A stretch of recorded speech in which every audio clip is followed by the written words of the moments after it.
Hey kids, this is Mike. So I did a little something, little something. I might have mentioned it in the video of going over 2025. Here is the 6-color, 4-place, old screen printing press. It's an old Hopkins International. So this is before Riley Hopkins got a hold of it. This is an older one, and I'll show you. This kind of fell into my lap. I accidentally pushed on to Marketplace on Facebook and saw this one. I've been looking for one, but you know, it's a tight spot over there behind the sky crane. You can see one of the screens pushed up right there.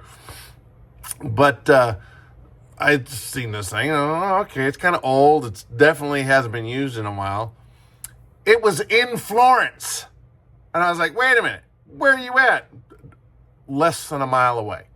It was in a old antique type store where they had gotten a bunch of stuff, cleared it out. I believe that this is from the East Coast because there are some things that came with it, and they all indicate that this was on the East Coast, and this was last used probably 10 years ago with the screens that were with it. So it's kind of interesting. I'm like, okay, this is kind of cool. So we went in and I went through and got it all cleaned up, and I still have yet to print on it, but it's getting really close. So here's the process of me going through and cleaning this down. And it's so freaking big, I didn't videotape me and Jack having to lift it up into the shop so that I can clean it. Damn thing's heavy. So here we go. All right, first little bit of issue. I'm cleaning it up. It needed to be cleaned because, for one thing, it stinks. It smells like old freaking antique store. And this is the only thing that's come into this shop in the last week. Other than that came in today, and now it stinks. So I got the Lazy Susan bearing thing kind of all cleaned up. Aired it out, put some fresh oil on it, and then got these cleaned up. And I went to go put this one on, and this one, you know, slides on just nice and snug, no play in it whatsoever. So, okay. This one has got to go down there. So, okay. I put that on. I went to go try to put the bearing on, and bearing didn't want to go on. So I took some, this is some, I can't remember. This feels like about 600 weight. Some wet dry, and just went around this little thing just a little bit. I mean, not much to do anything. And finally got the bearing, if I can get it out of this damn thing. Got the bearing here, and now it is just snug, but it's going on. No play in this one. So we're calling that good. But I couldn't get the damn thing on there. It would go on and I'd rock it back and forth, and it wouldn't freaking go on. I'm like, what the hell? So, you know, it took some effort to get the damn thing back off. So I'm like, okay. I tried both of them on that one. They both slid on. So I'm like, this one should slide on. So little sandpaper. These have been repacked, and now we're on here, and you got to wiggle a little bit to get it right, but that's the way it should be. No play in that hardly at all. This has a little bit more play than that one does, but yeah, we're going to be good. So there's the first hurdle with trying to get this thing up and going, and poor thing needs a whole paint job. But what I'm going to do is I'm going to get it working back together, get it over in its spot, and then maybe I'll go through and repaint it because the paint's coming off. You put a sticker on here, and the sticker just takes the paint right off. It's just, yeah. But it's old. But we're going to get it working again. All right. Now we're at the point where I put on the carousel, and we're going to start going through all these heads and making sure they're all loose, making sure they're lubed, making sure they're not wiggle wobbly around or anything like that. Got the bearing in. It took 2 of us to lift this damn thing up and get it up on here. So we'll still be checking out like these nylon bolts to get it all the arms lined up on here, making sure those are good. But yeah, there's this, I believe, was on the East Coast somewhere, and it made it over here. So far, we've gotten everything loose that we need to. These all just need to be cleaned because it's just been time sitting. So we're gonna go through. We're gonna get rid of a lot of this stuff, get it cleaned up, get it lubed, get everything tight. Everything moves so far. So yeah, and it rotates because we cleaned out the bearing and got it repacked. So that's where we're at. All right. So my OCD is kicking in like hard. And I took off the head. And now I am cleaning up stuff, I'm going through and I'm taking a little, this is a, little wire, little brush thing, just to get all the surface rust. Because you see all the surface rust. And you see what that looks like.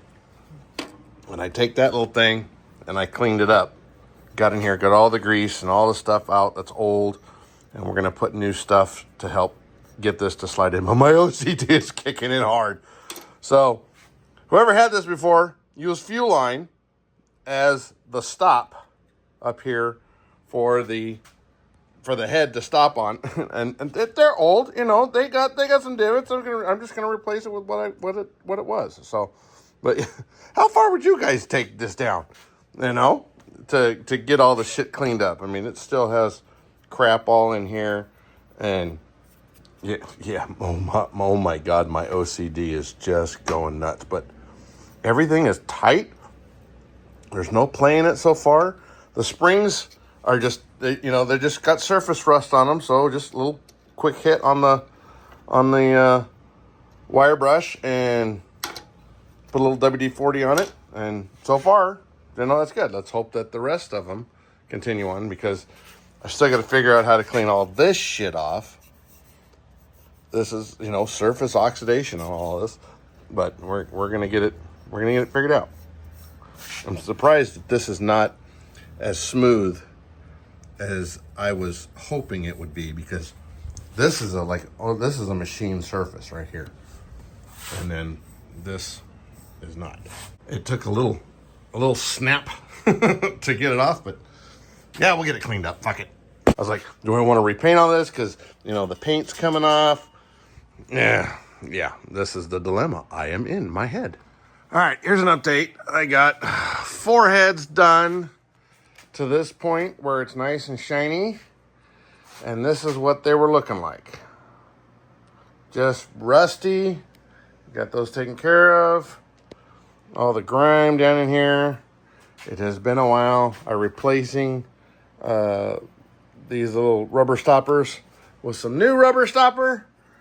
We're getting stuff lubed. We're getting stuff adjusted. You can see this thing is bent. This is some really soft metal.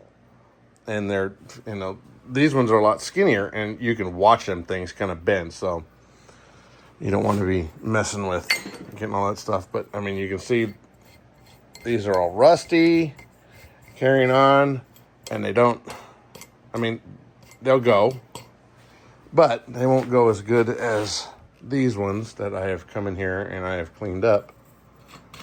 And I mean, getting all this stuff.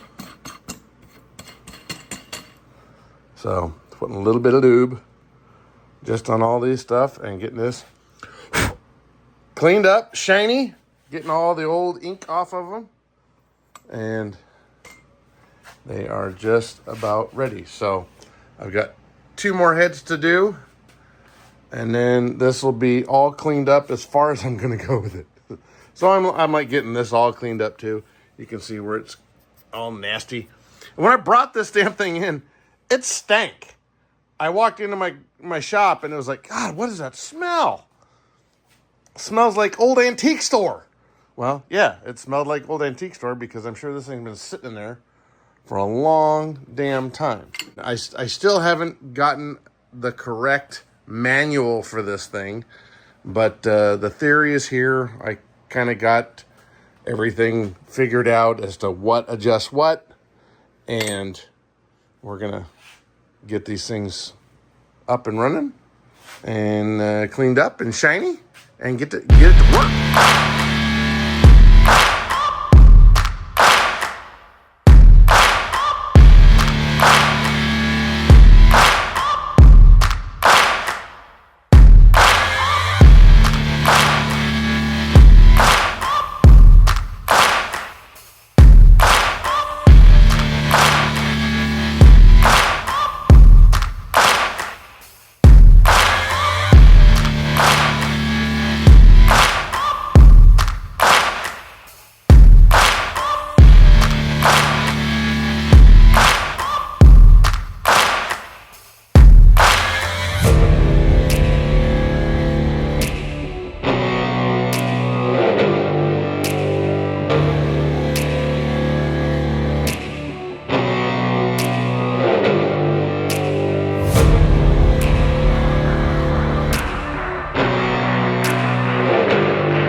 Sits in its place, all nice and cozy, done up right here in the side where I had my last little 4-color press in here.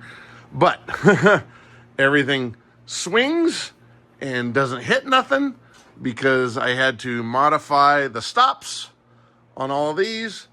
If you come down here, you see I got a nice new screw in there, and what that does is that keeps the head from going up too far, but I needed it to go up further than what it was doing, because if I had it down too far, it would hit not only this side, it would hit right here as I was swinging it around.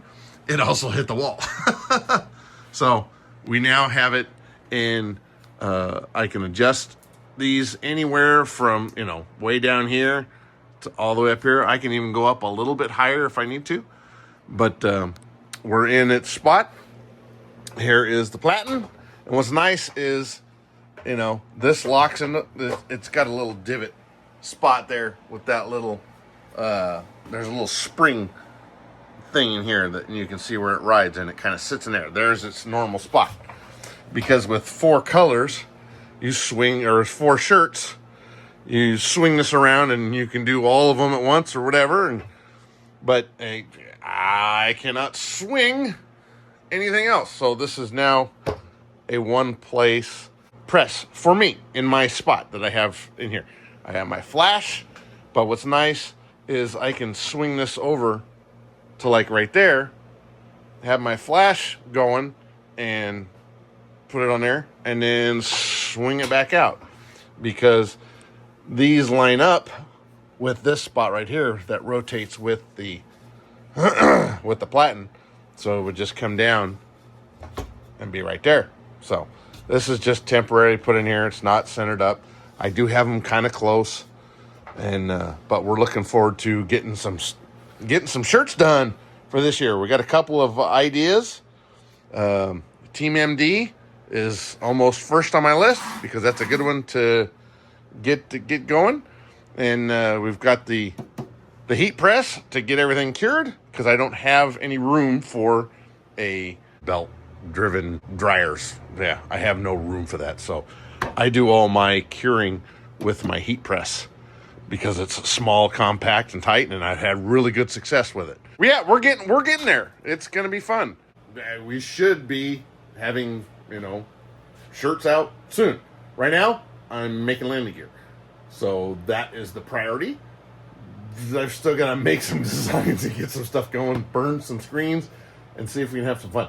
So, anyway, the little update for the screen printing side of the stuff that I do. There you go. All right. I'm getting out and I'm building something.